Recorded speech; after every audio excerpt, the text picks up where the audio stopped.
Hey, good morning. Today is March 10th and I have something different planned for this devlog. In the last video we made huge progress on the game with the shop, but something important is still missing. So in today's video I won't be adding any code, mechanics or design. I won't even open the Godot editor. Instead we are focusing on something I believe is just as crucial. We are working on the concept for my game. A few days ago I was thinking about my game and for some reason I pictured frogs. Don't ask me why or how Tetris block and deck management relate to frogs. I have no clue currently, but I really like the thought of my game revolving around them. And let's be honest, frogs are cute and funny and come in many shapes and forms. And sure, none of these images are of actual frogs, but you get the point. So yeah, I want frogs to be a core part of the game's story and aesthetic. I'm still unsure whether the game will have a deep story with rich characters, but no matter how profound it gets, frogs will be in it. But how do frogs connect with the games we've been building so far? I mean, we've got cards, Tetris blocks, and a roguelike element, and that's exactly why we are here today. We are going to break down the game's elements, brainstorm new ideas, and figure out how to tie all together with our amphibian friends. Because right now the game is missing something crucial, a character, essence, and most importantly, a name. And even though this might sound a little crazy right now, here's a concept art I made for the game.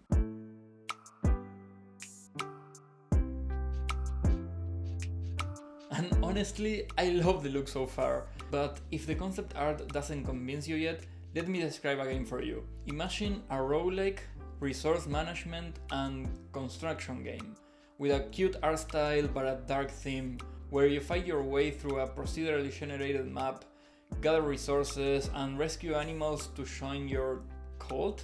Sounds wild, right? Well, that's Cult of the Lamb on paper. And the same goes for games like Day the Diver, where you're fishing, exploring, running a sushi restaurant, but also diving into a ton of unexpected minigames. What makes these games stand out? Well, they are unique and they are bold. They mix genres that shouldn't work together, but somehow they do. And that's exactly the kind of energy I want for my game. I'm picturing a fishing game, but except of fishing, you're catching bugs. Or imagine a town of frogs that live in mushrooms. Okay, sorry, I got carried away. I still want my game scope concise, something I can realistically publish within 1 or 2 years. If I start piling on mechanics and crazy lore, that's just not happening. But brainstorming ways to expand the experience is still exciting, and who knows, maybe one of these wild ideas will stick and make it into the final game.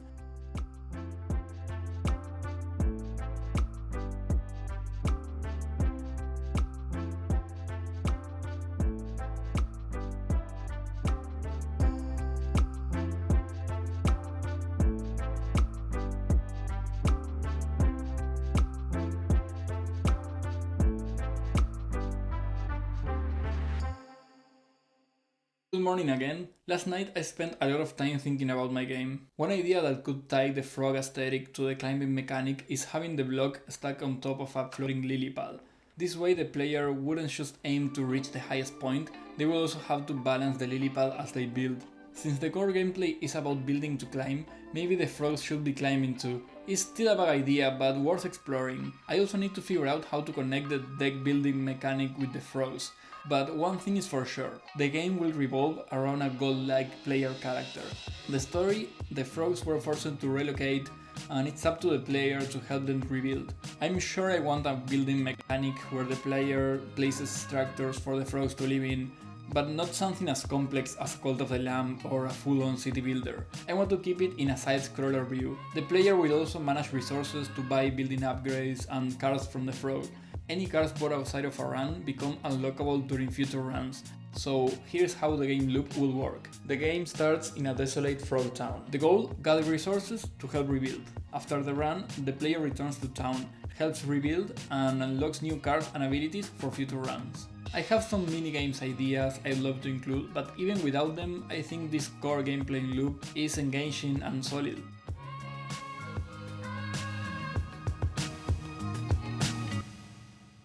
Whether you're an artist, a developer, a writer, or involved in any creative field, you surely know that feeling. You're in the shower, cooking, or just minding your own business when suddenly... That happened to me yesterday. Lately, I've been obsessed with my game, and that obsession has been fueling some great ideas. And now I finally figure out how to connect the frogs with the building mechanics. Let me show you.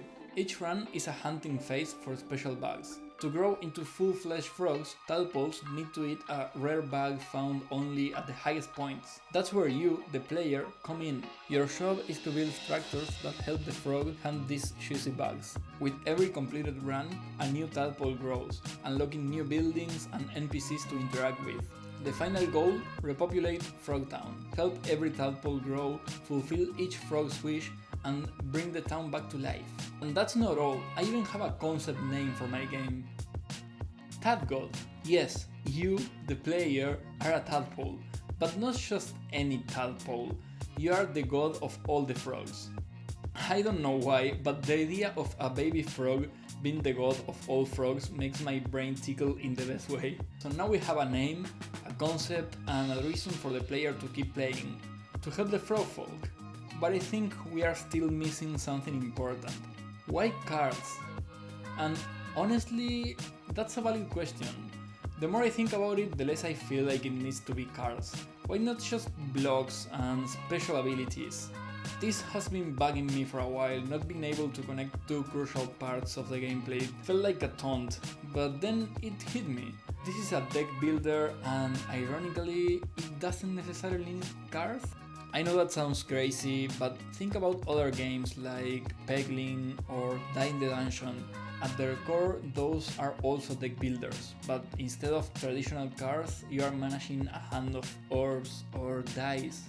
So for now, I'll keep the cards, since I already have them working and switching things up wouldn't be too hard, but I'm seriously considering ditching them entirely. What do you think? Let me know in the comments, I'd love to hear your thoughts. And now that you're at it, if you're enjoying this, why not subscribe? I've been having a great time making these devlogs and I hope you're enjoying them too. I'm trying to share every thought and decision I make to keep the game dev process as transparent as possible. If that sounds interesting and you like to follow along, I'd love to have you here. It's completely free and it really helps keep me motivated to share this journey with the internet.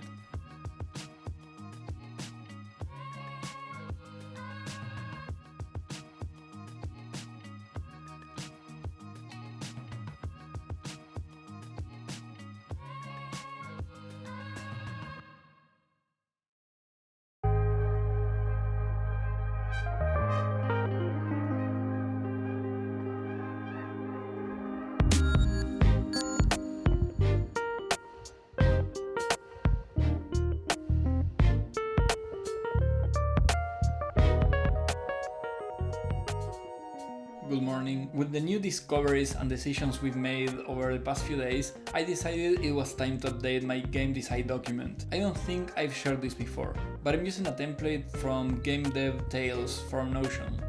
It's fantastic for keeping an overview of the game's mechanics, stories, and overall vision. A great blueprint for brainstorming new features. Of course, a game design document isn't set in stone. It evolves with the game, adapting to its needs rather than serving as an unbreakable rulebook. I also need to clean up my Notion board and update it to reflect the game's current scope. It has grown far beyond what I originally planned, and that's something I want to talk about. In the past, the idea of the game growing bigger has always been intimidating. The bigger the game, the more time and features it requires, which means more mechanics that need to intertwine seamlessly. That used to scare me, but with my past experiences, I believe I've gained enough experience to handle a project of this scale. I'm not aiming for a AAA title or the next big indie hit. I just want to make a game I love to play and share with the world.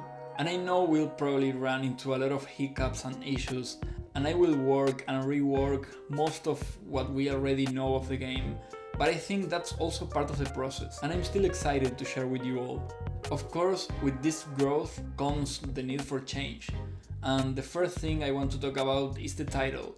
The game is now officially called Tadgod. I love how it sounds and how well it fits the theme. That said, nothing is final. Even though I'll be referring to my game as Tadgol from now on, don't be surprised if I change the name in the future. Another big update is the game identity, which now reads a cozy deck building roguelike where you stack Tetris-like blocks to help your frog town gather resources, then use them to build and thrive. Why cozy? Because I'm a huge fan of wholesome direct and cozy games in general. I love their vibe and always try out cozy games on Steam or itch.io. I want my game to share the same feel, simple aesthetic, a pastel palette, and tranquil music. While the bug hunting aspect can bring challenges and strategy, I don't see why it can't fit with a cozy aesthetic. After all, you're building a town for frogs and getting to know them. And that brings me to the story, which I've also refined. A great flood forced the frog folk to abandon their old home. Now, in the new land, they must rebuild, but resources are scarce. Hope arrives in the form of a golden tadpole, a sign that the Tadgol has been reborn, to guide them once more. As the Tadgol, it's your duty to help the frogs rebuild their town, ensuring their survival and prosperity. To do so, you must lead expeditions, using magical cards to construct towering paths to help the frogs gather rare bugs and essential materials. These special bugs nurture tadpoles into strong adult frogs, who will, in turn, support the town's growth and resource management. With each run, you will reach higher, gather more, and bring new life to the frog folk's home, proving that even after disaster, the Tadgol always watches over them. And that's all I have time for this devlog. I hope you enjoyed this shorter, more relaxed update. I know that we didn't make much direct process on the game itself, but I truly believe this refined concept will help shape new mechanics and ideas. I already have plans for future devlogs. We have a lot of work ahead, so make sure to subscribe so you don't miss what's coming next. And let me know what you think of the name and story. I'm always open to hearing your thoughts and ideas. Thank you so much for watching, and I'll see you on the next one. Bye!